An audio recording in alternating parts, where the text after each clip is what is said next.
بسم اللہ الرحمن الرحیم۔ حدیث نبوی۔ حضرت ابو ہریرہ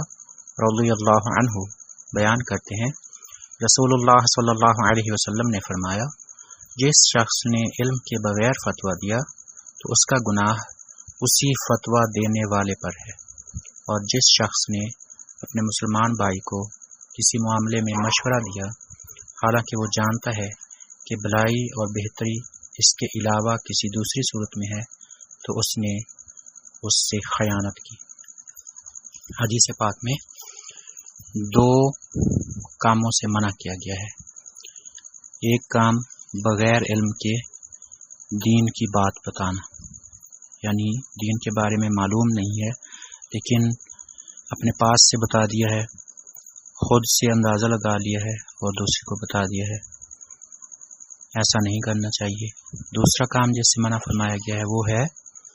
اپنے مسلمان بھائی کو غلط مشورہ دینا جان بوجھ کر، یعنی اس کا برا چاہتے ہوئے اس کو کسی ایسے کام کا مشورہ دینا کہ جس سے اس کا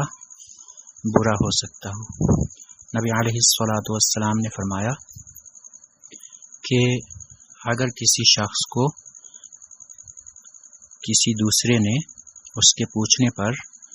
دین کے بارے میں غلط فتویٰ دیا ہے تو اس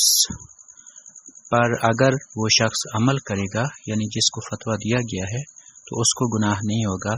بلکہ غلط فتویٰ دینے والے کو گناہ ہوگا۔